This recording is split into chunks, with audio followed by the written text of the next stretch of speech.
Let children shout and become creative. बच्चों को चिल्लाने दो ताकि उनमें कोई नई कला विकसित हो सके।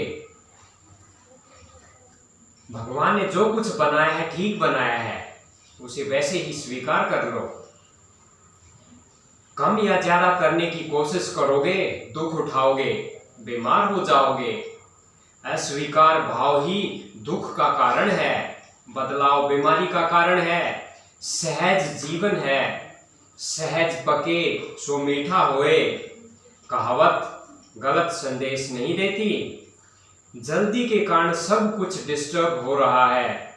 इंसान खुद को भगवान से ज्यादा समझदार समझने लगा है, भगवान की बनाई गई सभी व्यवस्थाओं को बदलने में लगा है।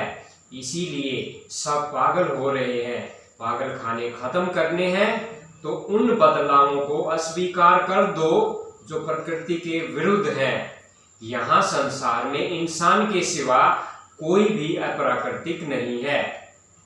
इसका अर्थ यही हुआ कि धरती पर इंसान से ज्यादा नुकसानदायक कोई जीव नहीं है। इंसान को ज्यादा ज्ञान हो गया है, वह सब कुछ प्रकृति के विरोध में करने लगा है। पहले बीमारी पैदा करता है, फिर इलाज करने लगता है। इंसान को पता नहीं उसका इलाज भी कई नई बीमारियों को पैदा करता है।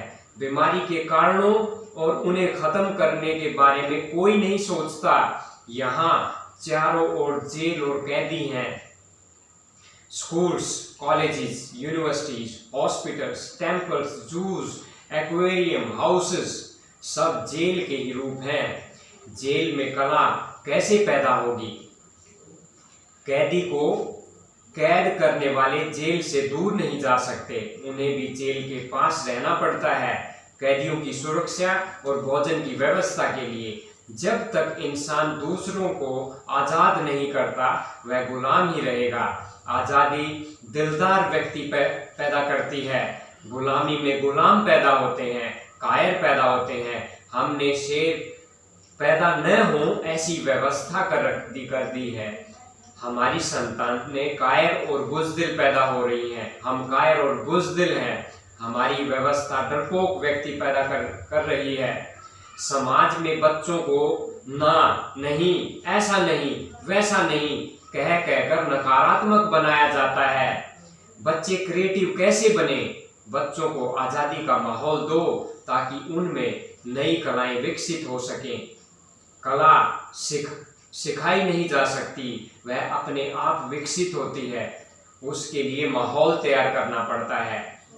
हमने बच्चों के पास कोई ऐसा खाली वक्त ही नहीं छोड़ा जिसमें नई कला विकसित हो सके।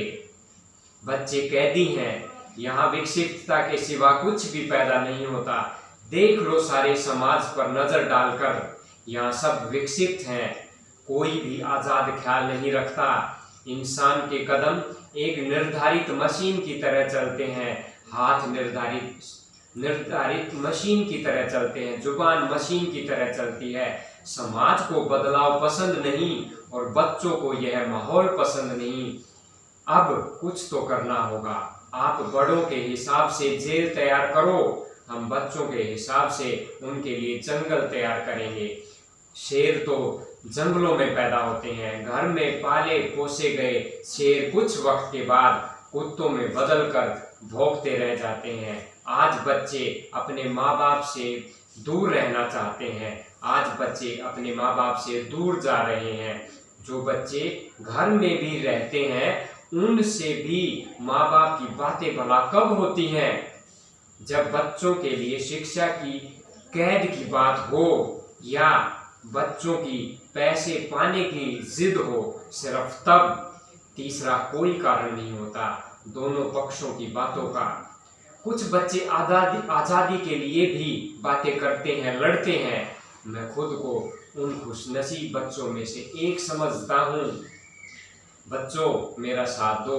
तुम 90 साल के भले ही हो गए हो, मगर आज भी बच्चे ही हो, आज़ादी मांग रहे हो। मैं तुम्हें असली आज़ादी दिलवाने के लिए पैदा हुआ हूँ। तुम अपना साथ दे दो। यह तुम्हारी लड़ाई है जो मैं अकेला लड़ रहा हूँ। तुम तो समझते हो सब। अब हमको हमारा बचपन जीने दो। हम बच्चे हैं। हमारी इज्जत घर के कुत्ते से बढ़कर नहीं है। हम शेर बनने की सोच भी नहीं सकते। हम तो भोग भी नहीं सकते। स्कूल्स में हेड्स डाउन का विरोध करो। घर में कीप क्वाइट का विरोध करो। बच्चे दब गए हैं। बच्चों को शोर करने की इजाजत दे दो। पड़ोसी दुखी होते हैं तो होते रहें। उनके दुख को कम करने की कोई और व्यवस्था कर लो। सबसे पहले बच्चों के दुख को कम करो। बच्चों के पास चिल्लाने, भागने, दौड़ने, उछलने, कूदने, तोड़ने फोड़ने के सिवा खुश होने का दूसरा कोई साधन भी तो नहीं। और कलाएं, क्रिएटिविटी भी यहीं से पैदा होती हैं। Late children shout and become creative. बच्चों को चिल्लाने दो ताकि उनमें कोई नई कला विकसित हो सके। बच्चे मुझे बड़ा समझते हैं। बच्चे मुझे बड़ा समझते हैं। बूढ़े मुझे बच्चा समझते हैं। हम उम्र मुझे कच्चा समझते हैं। मेरी कोई उम्र नहीं, मैं तो सदा से वही हूँ। मुझे तो जो समझते हैं वही समझते हैं, जो सबको अच्छा समझते हैं। This is called misunderstanding. यही सब है। धन्यवाद।